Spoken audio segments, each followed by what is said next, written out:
आज वो बेटी दुनिया से चली गई।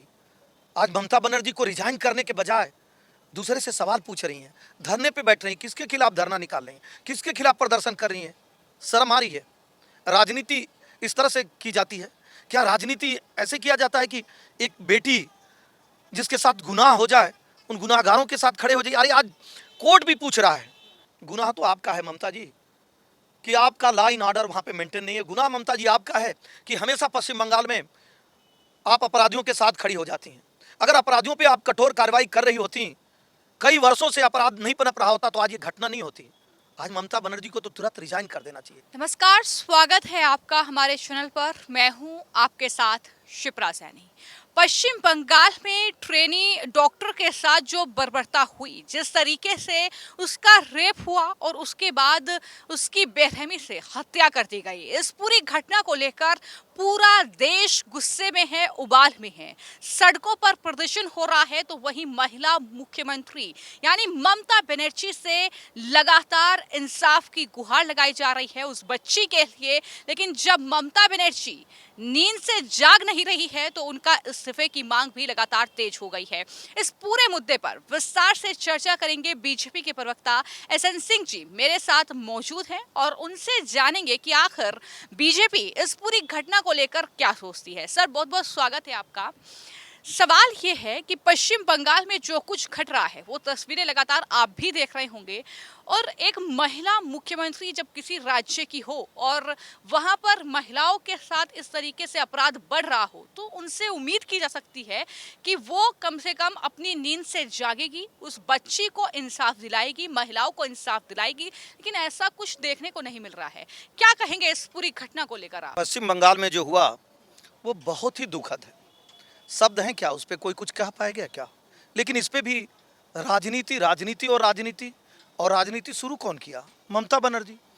भाई, आप उस प्रदेश की मुखिया, प्रदेश की सबसे बड़ी जिम्मेदारी आपके पास, और आप, ममता नाम है आपका, आप एक बेटी हैं, आप किसी की बहन हैं, आप महिला हैं। ममता जी, आपसे बेहतर कौन जान सकता है कि एक माँ के लिए जब उसकी बेटी चली जाती है, एक बहन के लिए, तो क्या होता है? आप राजनीति कर रही हैं। आज ममता बनर्जी नाम जिसका है वो निर्ममता बनर्जी बनकर बैठी हुई हैं, चुप्पी साधी हुई हैं। गृह मंत्री आप, स्वास्थ्य मंत्री आप, मुख्यमंत्री आप, आपके प्रदेश में घटना हो रही है, और घटना भी साधारण घटना नहीं हो रही है। एक बेटी जिसकी आबरू लूटी जा रही है, एक बेटी जो इस दुनिया से चली गई। पूछिए उस माता पिता से जो गरीबी का जीवन व्यतीत करते हुए भी कितने सपने संजोए थे अपने बेटी को डॉक्टर बनाने के लिए। दर्जी का काम करते थे भाई, दर्जी का काम। सपने टूट गए, अपने छूट गए। आज वो बेटी दुनिया से चली गई।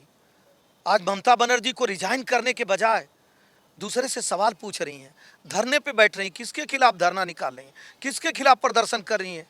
शर्म आ रही है? राजनीति इस तरह से की जाती है क्या? राजनीति ऐसे किया जाता है कि एक बेटी जिसके साथ गुनाह हो जाए उन गुनाहगारों के साथ खड़े हो जाइए? अरे आज कोर्ट भी पूछ रहा है कि अगर जिस बेटी के साथ दुराचार हुआ, अन्याय हुआ, हत्या हुई, उसके माता पिता आ रहे हैं, 3 घंटे तक उसके बेटी को मिलने नहीं दिया जा रहा है। आपकी पुलिस क्या कर रही है? जब सबूत मिटाने के लिए आपके गुंडे, टीएमसी के गुंडे कई हजार की संख्या में आ जाते हैं, तब तो पुलिस भाग खड़ी हो जाती है। कोर्ट कह रहा है। और जब उस बेटी के इज्जत के लिए, उस बेटी को न्याय मिले, उस न्याय के लिए डॉक्टर धरने पे दे रहे हैं, तो आपकी पुलिस उन पे डंडा बरसाने का कार्य कर रही है। यही शर्मनाक जो तस्वीर आपने बयां की है उसी की चर्चा लगातार हो रही है कि ममता बनर्जी, वहां की पुलिस जिस बेशर्मी के साथ ये तमाम कृत्य कर रही है, महिला लगातार जो है वहां पर असमंजस में है कि राज्य में रहें या ना रहें। इस बात को लेकर भी डर है कि कहीं कल उनके साथ ना इस तरह की घटना हो जाए। एक अस्पताल में कम से कम इतनी तो उम्मीद की जा सकती है कि वहां पर जो वो ड्यूटी पर गई है, कम से कम वहां पर महिलाएं सेफ हो। आम जन फिर कैसे सेफ रहेगा, ये कहीं ना कहीं बड़ा सवाल उठता है। देखिए, बड़े चिंता का विषय है, और चिंता का विषय इसलिए भी है कि पश्चिम बंगाल में पहली बार नहीं हो रहा है। संदेश खाली का जिक्र आपके चैनल ने किया, आपके रिपोर्टर वहाँ जाके सारी घटनाओं को दिखाए। उसमें भी जो निर्ममता बनर्जी हैं वो निर्ममता से अपराधियों के साथ खड़ी रही, कोई ममता नहीं दिखाई पीड़ित परिवार के प्रति। और बहुत सारे वीडियो चुनाव के बाद आपके चैनल के माध्यम से लोगों ने देखा, उस वीडियो का जिक्र नहीं कर सकते हैं भाई, जिसको राहुल गांधी जी कहते हैं ना लोकतंत्र की हत्या। राहुल गांधी जी, अखिलेश यादव और बहुत सारे विपक्ष के लोग कहते हैं उस लोकतंत्र की हत्या चुनाव के बाद बहुतेरे देखने को मिला। वहां पे सरिया कानून जैसे लागू हो गया है, एक विशेष धर्म के लोग दंड देने का कार्य कर रहे हैं, महिलाओं को पीटने का कार्य कर रहे हैं, लेकिन किसी भी घटना में आपने नहीं देखा कि ममता बनर्जी मुख्यमंत्री का जो फर्ज होता है उसको निभाएं। उस प्रदेश की मुख्यमंत्री हैं, गृह मंत्री भी वही, स्वास्थ्य मंत्री भी हैं। आप देखी होंगी कि प्रदेश में ये पहली घटना नहीं है, इसके पहले भी आपके रिपोर्टर ने दिखाया संदेश खाली में जो घटना हुई, बहुत निंदनीय घटना थी, पूरे देश के लोग निंदा किए, लेकिन विपक्ष सहित ममता बनर्जी वो निर्ममता के रूप में रही, एक शब्द भी नहीं बोली।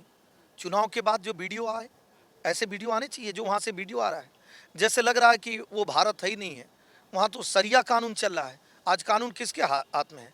गृह मंत्री कौन है, मुख्यमंत्री कौन है, स्वास्थ्य मंत्री कौन है, मुखिया कौन है? ऐसे ऐसे घिनौने वीडियो आए जिसका जिक्र नहीं कर सकते। उसमें भी ममता बनर्जी ने क्या किया? राजनीति किया। ऐसे राजनीति किया जाता है? बेटियों पे, बहनों पे, महिलाओं पर लगातार अत्याचार हो रहा है। आज पश्चिम बंगाल में लोग रहना नहीं पसंद कर रहे हैं। वो भारत देश है, जिस संविधान की बात राहुल गांधी जी और अखिलेश जी करते हैं, वो संविधान वहाँ पीड़ित हो गया है। वो लोग, उस लोकतंत्र की वहाँ हत्या हो रही है, लेकिन वारे राहुल गांधी जी, वारे अखिलेश, वारे विपक्षी नेता वहाँ एक बार भी नहीं बोलेंगे। ऐसा होता है क्या? संविधान केवल भारतीय जनता पार्टी का है, केवल भारत के लोगों का है। क्या आप भारत में नहीं आते हैं? आपको भी कहना चाहिए कि नहीं ये गलत हुआ है, और बोलेंगे भी कितने दिन बाद? 10 दिन बाद आप बयान देते हैं और बचा के बयान देते हैं। मैं तो बहुत दुख से कहूँगा, क्या बहनों को भी अब प्रदेश में बांट दिया जाएगा क्या? क्या बहनों के आबरू को भी अब प्रदेश में बांट के देखा जाएगा क्या? क्या महिलाओं के इज्जत को अब राजनीति से देखा जाएगा क्या? पार्टियों से जोड़ के देखा जाएगा क्या कि फला पार्टी की है?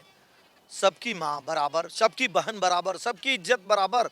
हम क्यों नहीं इस हिसाब से बात करते हैं? लेकिन आपने विपक्ष का जिक्र किया, यहाँ पर बार बार जो है लड़की हूँ लड़ सकती हूँ इस नारे का जिक्र हो रहा है, जो प्रियंका गांधी वाड्रा ने उत्तर प्रदेश के विधानसभा चुनाव के दौरान दिया था।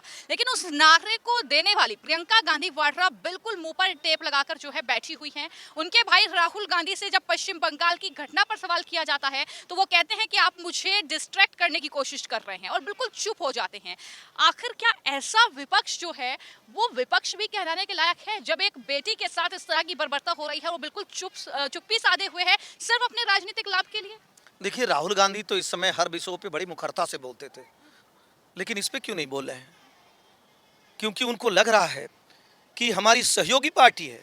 अरे भाई, अगर आपकी सहयोगी पार्टी है तो आपकी सहयोगी पार्टी किसी भी बहन बेटी की आबरू को लूट लेगी, किसी की हत्या कर देगी, दुष्कर्म कर देगी, उसके बाद भी आप खड़े रहेंगे? आज भारत के लोग इस बात को लेकर चिंतित हैं कि जो लोग संविधान हाथ में लेकर सड़क से लेकर संसद तक दिखा रहे थे, जब संवैधानिक संस्थाओं की और संविधान की जहाँ पे हत्या हो रही है, वहाँ एक शब्द नहीं बोले हैं। ये कैसा दोहरा चरित्र है? क्यों नहीं आप ये मान के चल रहे हैं कि वो एक बेटी है, वो एक बहन है, वो आबरू है, वो हमारी मान है, हमारी सम्मान है, भारत का अभिमान है? अगर उसके साथ कोई घटना होती है, कल को इन लोगों की बहन बेटियों के साथ ऐसी घटना होगी तो राजनीति करेंगे क्या?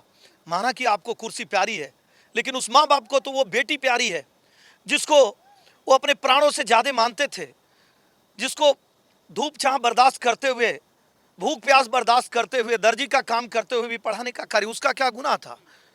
गुनाह तो आपका है ममता जी, कि आपका लॉ एंड ऑर्डर वहाँ पे मेंटेन नहीं है। गुनाह ममता जी आपका है कि हमेशा पश्चिम बंगाल में आप अपराधियों के साथ खड़ी हो जाती हैं।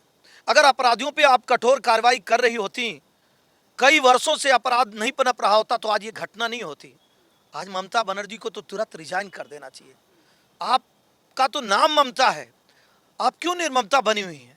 और यहाँ पर जो है आप कह रहे हैं कि ममता बनर्जी को तुरंत इस्तीफा दे देना चाहिए, लेकिन जनता की एक और मांग है, क्योंकि अब ना जो पश्चिम बंगाल में हो रहा है, ऐसा लगता है कि जनता भी उसे बर्दाश्त नहीं कर पा रही है। मांग ये है कि अब राष्ट्रपति शासन जो है वो पश्चिम बंगाल में लग जाना चाहिए। ममता बनर्जी को मुख्यमंत्री की कुर्सी पर रहने का कोई अधिकार अब नहीं है। जिस तरीके से वो खुलकर उन अपराधियों के बचाव में उतरती हैं, और साथ ही जिस तरीके से महिलाओं के खिलाफ वहां पर अपराध बढ़ रहे हैं। देखिए, अगर ममता बनर्जी पहले दिन एक संवेदना व्यक्त करती, पुलिस पे कठोर कार्रवाई करती, और जो प्रिंसिपल था, जिसकी जिम्मेदारी होती है, हम अपनी बहन बेटियों को किसके भरोसे भेजते हैं, स्कूल कॉलेज हॉस्पिटल में कहीं पे भी, प्रिंसिपल के, जो प्रिंसिपल जिसकी जिम्मेदारी बनती है एफआईआर दर्ज कराने की, और पुलिस जो इनके अधीन आती है, स्वास्थ्य विभाग जो इनके अधीन आता है, अगर उस पर एक कार्रवाई करती तो निश्चित तौर पे वहाँ की जनता ऐसी नहीं है कि मांग करती, लेकिन जनता इसलिए मांग कर रही है ममता बनर्जी को कि आप रिजाइन करिए या वहाँ पे राष्ट्रपति शासन लगना चाहिए, क्योंकि वो जान गई है कि हम ममता बनर्जी के हाथ में पश्चिम बंगाल सुरक्षित नहीं है। अब ममता बनर्जी जब तक वहाँ पे रहेंगी, वहाँ पे बहन बेटियाँ सुरक्षित नहीं है। एक घटना नहीं है, हजारों ऐसी घटनाएं हुई हैं, और सभी घटनाओं में ममता बनर्जी ने महिलाओं की इज्जत को ध्यान में नहीं रखा, हमेशा अपनी कुर्सी को ध्यान में रखा। इस नाते जनता ये चाहती है कि अब ममता बनर्जी इस कुर्सी को त्यागें और उस कुर्सी पे कोई और बैठे जो महिलाओं के सम्मान की रक्षा कर सके। निश्चित तौर पे जनता जनार्दन होती है, और जनता जो शासन लगाती है ना, जनता का शासन सबसे बड़ा शासन होता है, क्योंकि लोकतंत्र में तो जनता को जनार्दन माना गया है। निश्चित तौर पे अगर जनता यही चाह रही है कि जनता का शासन वहाँ पे हो, तो आने वाले समय में आप देखेंगी जनता का ही शासन होगा। अरे ये कैसी घिनौनी राजनीति है, कैसी छोटी राजनीति है। महिलाओं को भी जाति में बांटेंगे, महिलाओं को भी धर्म के हिसाब से देखेंगे, महिलाओं को भी आप प्रदेश के हिसाब से देखेंगे, महिलाओं को भी आप देखेंगे कि कौन कहाँ पे किसकी सरकार है। जहाँ हमारी सरकार है वहाँ की महिला के साथ दुराचार, अत्याचार, हाहाकार कुछ भी हो। राहुल गांधी जी, अखिलेश जी, ममता बनर्जी जी, इस तरह की राजनीति आप करेंगी। आज संपूर्ण भारत की महिलाओं को एक महिला की नज़र से क्यों नहीं देखा जाता है? जब आपकी सरकार राजस्थान में रहेगी, जब आपकी सरकार पंजाब में रहेगी, जब आपकी सरकार पश्चिम बंगाल में रहेगी, जहां आपकी सरकार रहेगी वहां पे महिलाओं की इज्जत लूटती रहे, और जहां पे दूसरे की सरकार रहेगी सिर्फ वहीं पे आवाज़ उठाएंगे। कहीं पे किसी की भी सरकार हो, सभी राजनीतिक पार्टियों को चाहिए कि अगर महिलाओं पे अत्याचार हो रहा है तो वहाँ पे खुल के आवाज़ उठाएं। और ख़ास करके ममता बनर्जी तो स्वयं महिला हैं, उन्हें तो ममता दिखाना चाहिए, लेकिन आज ममता दिखा नहीं, निर्ममता दिखा। ममता जी, इस निर्ममता का जनता जरूर हिसाब लेगी। आज तो हिसाब आपको देना ही होगा कि आपने एक बेटी जो पश्चिम बंगाल की बेटी थी, किस निर्ममता से उसकी हत्या हो जाती है, और किस निर्ममता से आप उसके विरोध में खड़ी रहती। तो पश्चिम बंगाल में जो घटना हुई है उसको लेकर आपने बीजेपी के प्रवक्ता एसएन सिंह जी को सुना। उन्होंने साफ तौर पर न सिर्फ ममता बनर्जी को कटघरे में खड़ा किया, उनसे इस्तीफा मांगा है, बल्कि उस पूरे इंडिया अलायंस की भी पोल खोलकर रख दी, जो हाथ में संविधान की कॉपी लेकर घूमते हैं, जो संविधान की शपथ लेते हैं, जो लोकतंत्र की दुहाई देते हैं, लेकिन कहाँ है वो विपक्ष? ये सवाल भी अब एसएन सिंह जी पूछ रहे हैं। फिलहाल आपकी इस पूरे मुद्दे को लेकर क्या राय है, हमें कॉमेंट बॉक्स में जरूर लिखें।